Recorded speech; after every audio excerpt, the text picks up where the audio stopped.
En 1916, l'éducation devient obligatoire pour tous les enfants louisianais âgés de 7 à 14 ans. La population de cette ancienne colonie française, établie en 1699, était alors très diverse, une riche mosaïque composée de gens de toutes les ethnies et couleurs de peau. Or, dans le sud ségrégué, les enfants blancs, noirs ou amérindiens n'iraient pas à l'école ensemble. Le 18 juin 1921, la législature de la Louisiane adopte une nouvelle constitution de l'État.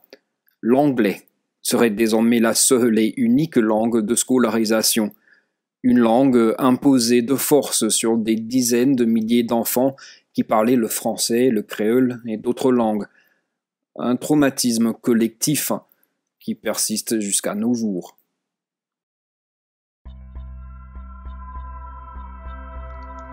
Ma mère nous a raconté beaucoup d'histoires de comment on a été puni ou battu par les maîtresses quand on avait 13 ans et on les laissait plus parler français à l'école.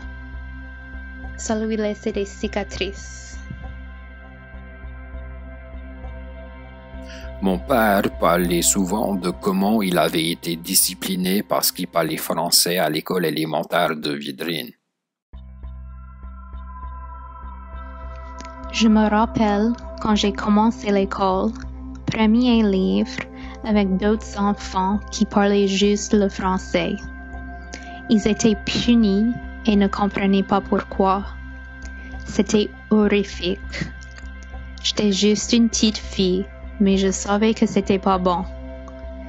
Il y avait un couple de maîtresses qui parlaient français et à quelques moments, ça a dit à mes amis de classe qu'ils pouvaient plus parler la seule langue qu'ils connaissaient.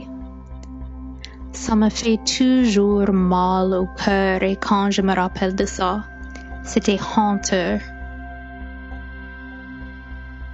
Apparemment, ils ne leur ont pas seulement interdit de parler leur langue, ils ressentaient aussi le besoin de les humilier. C'est horrible, c'est juste horrible. Je me rappelle que mon père me racontait des histoires de comment c'était quand il était enfant. Il disait que si on t'attrapait après parler français, les bonnes sœurs te forçaient à porter des briques dans la cour de l'école pour te punir.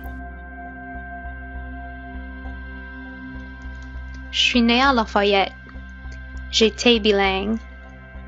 Mais quand j'avais 9 ans, on a déménagé au centre de l'État, où on m'a forcé à faire de l'orthophonie pour éradiquer mon accent français. Je détestais cette place. Je me sens toujours plus confortable dans le sud de la Louisiane. On m'a considéré comme sale et inférieure aux locaux, même si j'avais beaucoup de parenté dans la région qui étaient respectées. Ça m'a pris des années pour me guérir de cette attitude. Les bureaucrates et les maîtres et maîtresses d'école cherchaient depuis longtemps à estomper le français louisianais au nom de l'américanisation. Eux se disaient aux Cajuns et aux autres qui parlaient la langue que c'était honteux et un signe d'ignorance.